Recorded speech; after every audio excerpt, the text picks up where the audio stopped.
Hello बच्चा लोग, मैं कंचन फिर से हाजिर हूँ एक नया सा टॉपिक लेकर आपके लिए।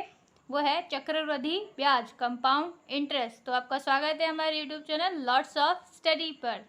तो देखिए, मैं समझाऊंगी पहले तो चक्रवृद्धि ब्याज होता क्या है, कंपाउंड इंटरेस्ट होता क्या है, इसकी डेफिनेशन क्या होती है। देखो, डेफिनेशन मैंने नहीं ली है, मैं आपको इसी तरह एग्जाम्पल में समझाती हूँ कि चक्रवृद्धि ब्याज होता क्या है। जैसे हमने किसी आदमी को जब पैसे दिए, तो जब वो लौटाता है ब्याज सहित, उस ब्याज सहित को वो दोबारा से उसी रेट पर दोबारा ले लेता है पैसे, और जब उस पर जो ब्याज लगाया जाता है उसको हम कहते हैं चक्रवृद्धि ब्याज। यानी ब्याज के ऊपर भी ब्याज, उसको कहते हैं चक्रवृद्धि। इसके नाम में है चक्र। यानी यदि हम कोई आदमी यदि पैसा लौटा रहा है तो उस पर और वो लेकर ब्याज लौटाता है उस पर लगा के, उसी को हम बोलते हैं चक्रवृद्धि ब्याज।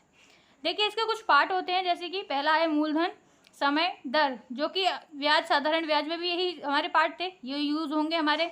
अब देखिए, जिसका फॉर्मूला मैं पहले बता देती हूँ, फॉर्मूलेस क्या होते हैं इनके। जैसे वार्षिक में निकालना होता है तो पहले तो हम देखो मिश्रधन निकालते हैं। ये 8वीं की क्लास के हिसाब से कहीं ना कहीं फॉर्मूले काम आते हैं, लेकिन अगर हम कंपटीशन लेवल पे आ जाते हैं तो हमारे लिए फॉर्मूले नहीं, हमें कुछ और मेथड से मैं आपको सिखाऊंगी। मैं आपको इसके 3 मेथड सिखाऊंगी, 3 तरीके से आप कैसे इनके सवालों को कैसे कर सकते हैं, चक्रवृद्धि ब्याज कैसे निकाल सकते हैं। बहुत इजी तरीके से मैं बता दूंगी। एक मैं जो 8वीं का मेथड बताऊंगी, एक जो नॉर्मली बैंकिंग में सिखाया जाता है, और एक ट्री मेथड की तरह मैं बताऊंगी। तो मैं आपको अब 3 तरह से बताऊंगी। देखिए, चक्रवृद्धि मिश्रधन, इसका पहला जो फॉर्मूला है मूलधन ब्रैकेट में 1 प्लस दर अपॉन 100 समय। यानी अपन शॉर्टली अगर बोले इंग्लिश में ए बराबर पी ब्रैकेट में 1 अपॉन आर अपॉन 100, और ये हो जाएगा समय एन। समय को हम एन से दर्शाते हैं। ये 8वीं क्लास के बच्चों के हिसाब से भी है, और कहीं ना कहीं हमको भी ये फॉर्मूले पता होना चाहिए, क्योंकि हमें जब क्वेश्चन करना होता है तो कुछ कभी कभी हमें फॉर्मूले अप्लाई करने पड़ते हैं, तो उसके लिए भी ये बेसिक पता होना चाहिए। फिर हमारा आता है चक्रवृद्धि ब्याज। इसका फॉर्मूला चक्रवृद्धि मिश्रण माइनस मूलधन। मैं इनके आपको सीधे क्वेश्चन में करके दिखाऊंगी, पूरा एग्जाम्पल सहित बताऊंगी कैसे किए जाते हैं इनको।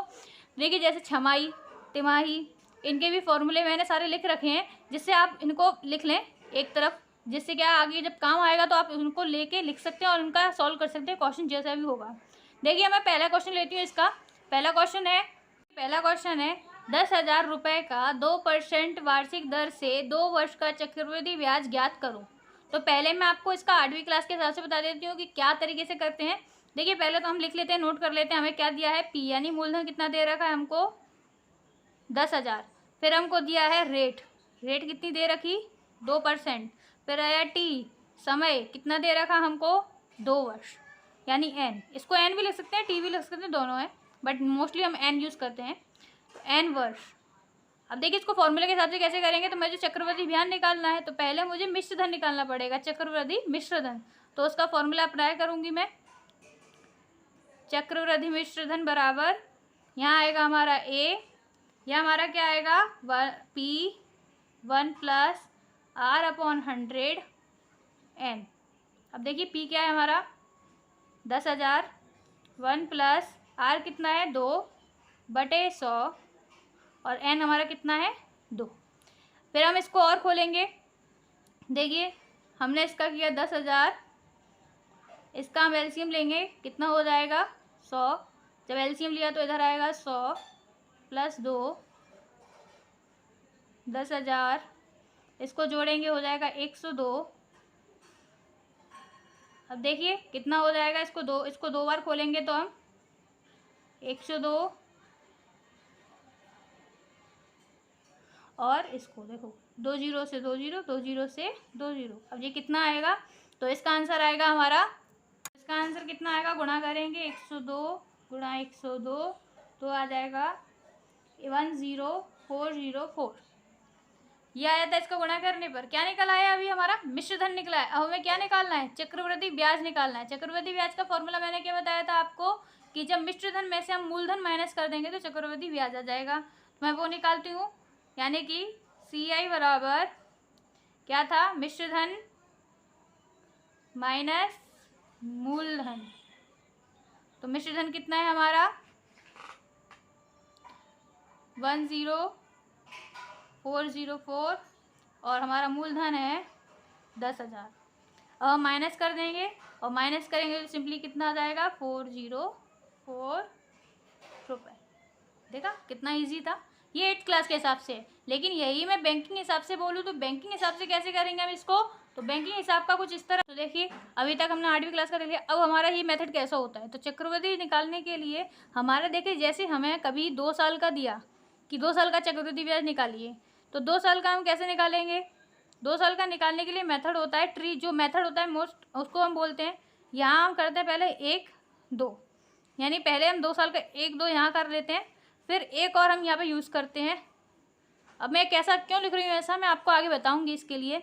फिर वहीं हमको 3 साल का देते हैं, तो 3 साल का किस तरह निकालते हैं। 3 साल का करने के लिए हमको क्या करना पड़ता है, 1 2 3, फिर यहाँ आए 1 2, फिर हम यहाँ आएंगे 1, इस तरह ये हम करते हैं। इसी तरह 4 साल का होता है तो यहाँ इंक्रीज़ हो जाएगा, यहाँ 1 इंक्रीज़ हो जाएगा, यहाँ पर और बढ़ जाएगा, फिर 1 और आ जाएगा ऐड। इसी तरह लंबा चलता है, मोस्टली जो है 3 से 4 साल तक का आता है। तो ये हमारा ट्रिक ज़्यादा इंपॉर्टेंट है। बस हम इतना मेथड समझना चाहिए कि यदि 2 साल का होता है तो 1 2 फिर 1 पर आ गए। अगर 3 साल का है तो 1 2 3 फिर 1 2 और 1। इसी तरह 4 साल का होगा तो 1 2 3 4, 1 2 3 और 1 2 फिर 1। इस तरह से हम इसका निकालेंगे। तो देखिए इसका मैं कुछ एक सवाल कराती हूँ आपको। सवाल कैसे होगा, मैंने बोला 10,000 मूलधन है, 2% की रेट से 2 वर्ष में चक्रवृद्धि ब्याज कितना होगा। तो देखिए मैंने कहा इसमें कितना साल है, 2 साल है, और 2 साल का मैंने मेथड बताया था 1 2 1।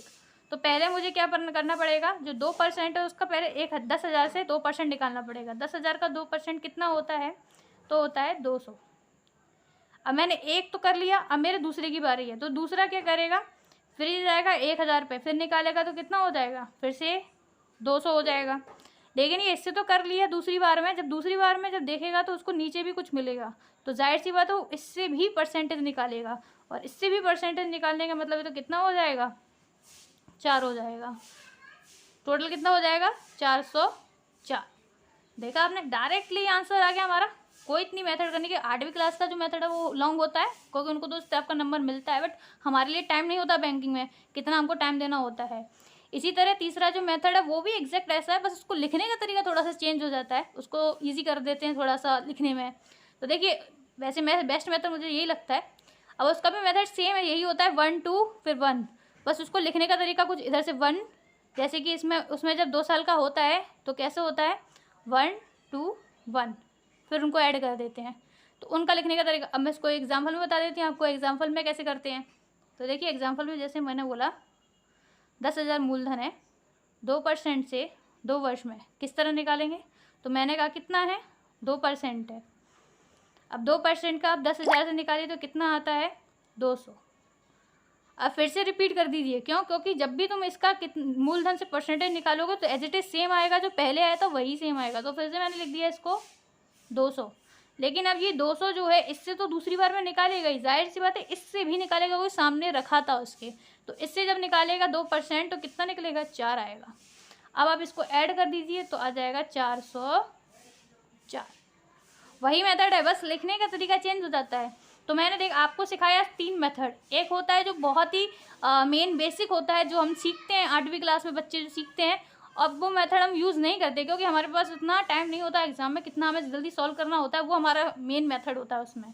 फिर मैंने आपको दूसरा सिखाया जो कॉमनली हम ज़्यादा से ज़्यादा लोग करते हैं इस चीज़ को अप्लाई, ये वाला फॉर्मूला, ये लोग मेथड है, ये ईजी है, मेरे ज़्यादातर ये ईजी लगता है मोस्टली मेरे लिए।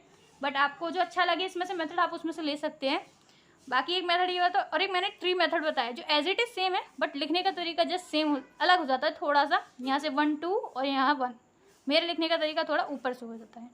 तो आज के अगर आपको मेथड समझ में आया चक्रवृद्धि ब्याज का, मैं आपको इससे और भी टॉपिक लूँगी, और भी क्वेश्चन लूँगी अच्छे जो एग्ज़ाम बेस्ड हैं, बैंकिंग लेवल के बड़े क्वेश्चन, वो भी लूँगी मैं, इनको फिर कराऊँगी आपको, जिससे आपको और क्लियर होंगे कि ये मेथड किस तरह और सॉल्व किए जाते हैं। अगर आपको नहीं समझ में आया तो मैं आपको कल फिर से क्लास लूँगी।